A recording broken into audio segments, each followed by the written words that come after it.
स्त्री की सुंदरता का बखान करते हुए किसी कवि ने कहा है कि दुनिया की सबसे बड़ी ताकत पुरुष का विवेक और किसी महिला की सुंदरता है।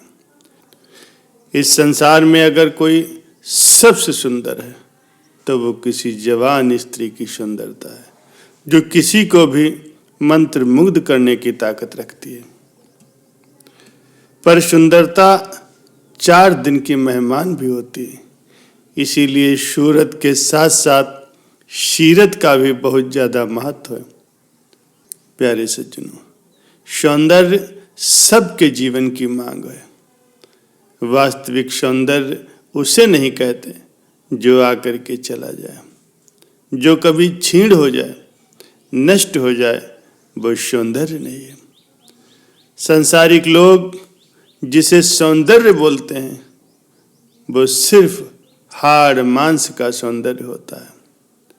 ये तब तक अच्छा लगता है जब तक मन में विकार होता है, अथवा वो तब तक अच्छा लगता है जब तक बाहरी रंग रूप अच्छा होता है। फिर तो लोग उससे मुंह फेर लेते हैं। किसी व्यक्ति का या किसी वस्तु का सौंदर्य हमेशा नहीं रह सकता, और परम सौंदर्य स्वरूप परमात्मा का सौंदर्य कभी नहीं मिट सकता। प्यारे सज्जनों, एक राजकुमारी थी। वो अत्यंत ही सुंदर, संयमी और सदाचारी थी, और वो सद्ग्रंथों का पठन पाठन भी करती थी। उस राजकुमारी की निजी सेवा में एक विधवा दासी रखी गई थी। उस दासी के साथ राजकुमारी दासी जैसा नहीं बल्कि वृद्धा माँ जैसा व्यवहार करती थी।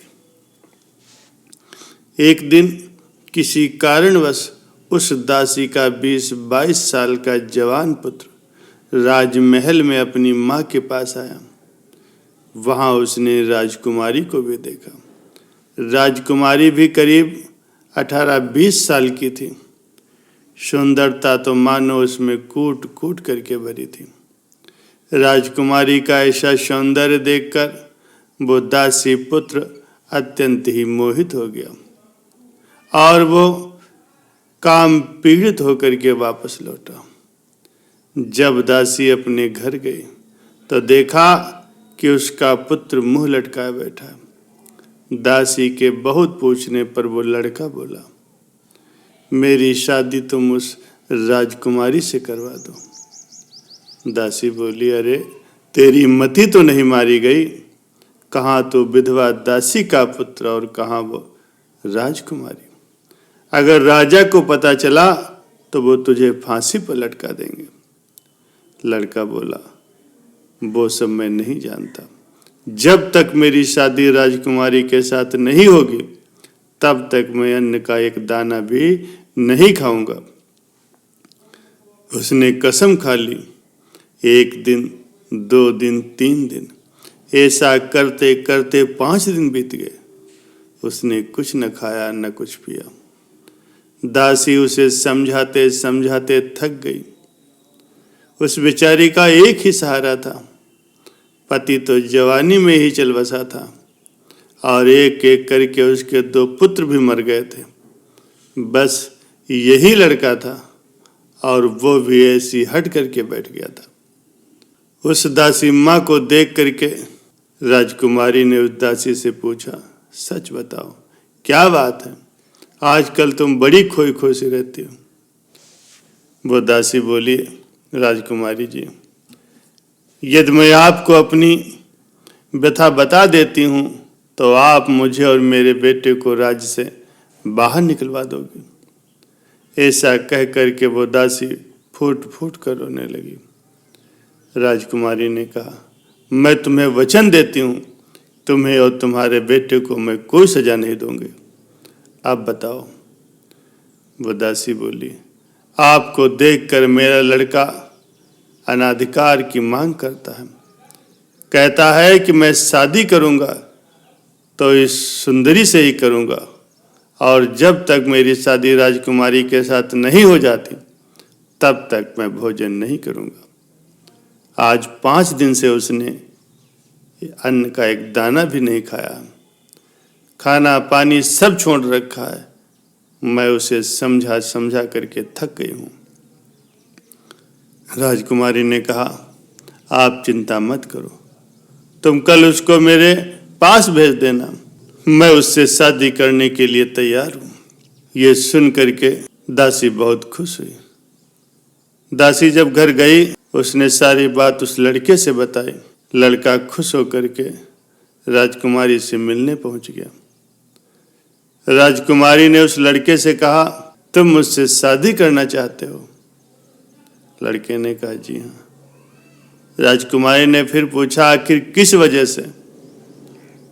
लड़का बोला, आपके मोहक सौंदर्य को देखकर मैं पागल हो गया हूं। अच्छा, तो तुम मेरे सौंदर्य की वजह से मुझसे शादी करना चाहते हो?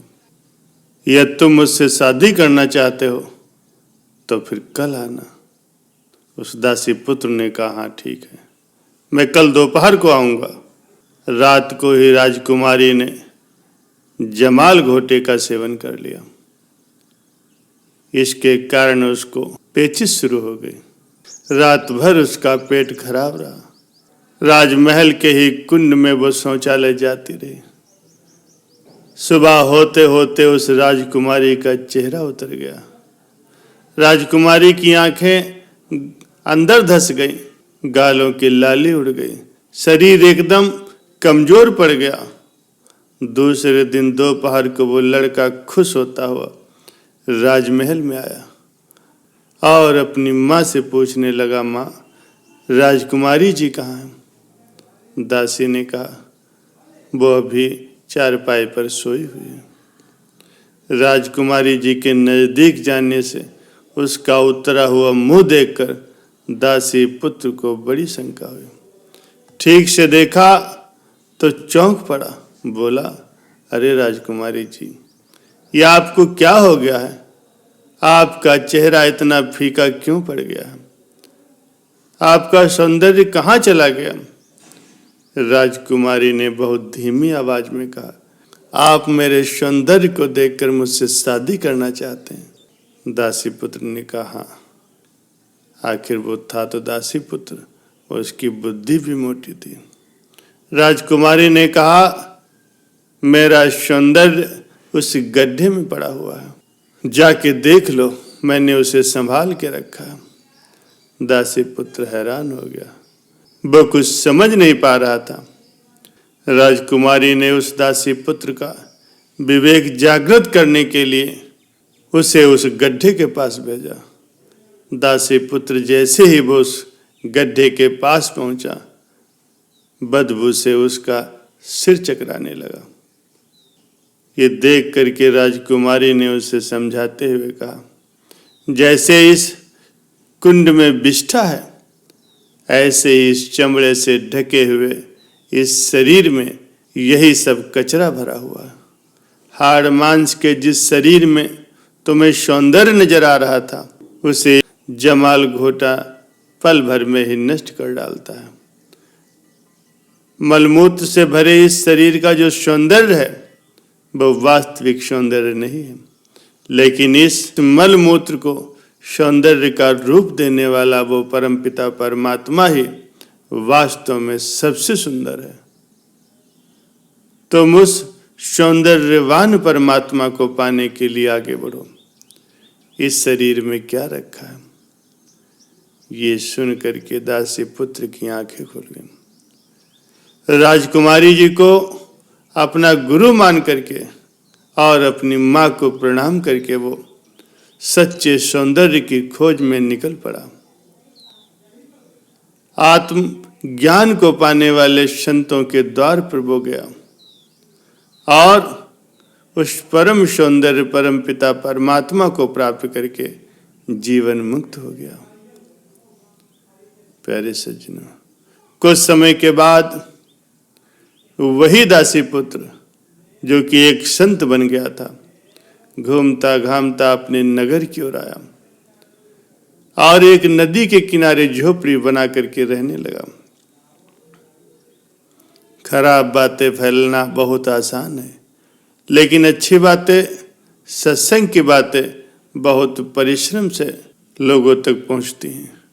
जैसे नगर में कोई हीरो या हीरोइन आती है तो हवा की लहर के साथ समाचार पूरे नगर में फैल जाता है, लेकिन एक साधु, एक संत अगर नगर में आए हुए हैं, ऐसा समाचार जल्दी किसी को नहीं मिलता। दासी पुत्र से महापुरुष बने उन संत के बारे में भी शुरुआत में किसी को कुछ पता नहीं चला, लेकिन बाद में धीरे धीरे बात फैलने लगी। बात फैलते फैलते राज दरबार तक जा पहुंची कि नगर में कोई बहुत बड़े संत पधारे। उनकी निगाहों में दिव्य आकर्षण है, उनके दर्शन से लोगों को शांति मिलती है। राजा ने ये बात राजकुमारी से कही। राजा तो अपने राजकाज में ही व्यस्त रहा, लेकिन राजकुमारी आध्यात्मिक स्वभाव की थी। दासी को साथ लेकर के वो महात्मा जी के दर्शन करने गई। पुष्प चंदन आदि लेकर के राजकुमारी जब वहां पहुंची तो दासी पुत्र को घर छोड़े हुए 5-6 वर्ष बीत गए थे। उसका वेश बदल गया था, समझ बदल गई थी। इस कारण से लोग उस महात्मा को जान नहीं पा रहे थे और उसे देखकर वो राजकुमारी भी उसे नहीं पहचान पाई। जैसे ही राजकुमारी उस महात्मा को प्रणाम करने के लिए गई कि अचानक से वह महात्मा राजकुमारी को पहचान गए। जल्दी से नीचे आकर के उन्होंने स्वयं ही राजकुमारी के चरणों में गिर करके दंडवत प्रणाम किया। राजकुमारी ने कहा, रे ये आप क्या कर रहे हैं महाराज? संत ने कहा, देवी आप ही मेरी प्रथम गुरु हैं। मैं तो आपके हाड़ मांस के सौंदर्य के पीछे पड़ा था, लेकिन इस हाड़ मांस को भी सौंदर्य प्रदान करने वाले वो सौंदर्यवान परमपिता परमात्मा को पाने की प्रेरणा आप ही ने मुझे दी थी। इसीलिए आप ही मेरी प्रथम गुरु हैं। जिन्होंने मुझे योगार्थ सिखाया वे मेरे दूसरे गुरु हैं। मैं आपका बहुत आभारी हूँ। ये सुनकर के वो दासी बोल उठी, अरे तू तो मेरा बेटा है। तब राजकुमारी ने कहा, अब ये तुम्हारा बेटा नहीं है, ये परमात्मा का बेटा हो गया, परमात्म स्वरूप हो गया है। प्यारे सज्जनों, धन्य है वे लोग जो बाह्य रूप से सुंदर दिखने वाले शरीर की वास्तविक स्थिति और नश्वरता का ख्याल करके परम सुंदर परमात्मा के मार्ग पर चल पड़ते हैं और आत्मज्ञान प्राप्त करके अपने जीवन को सफल बना लेते हैं।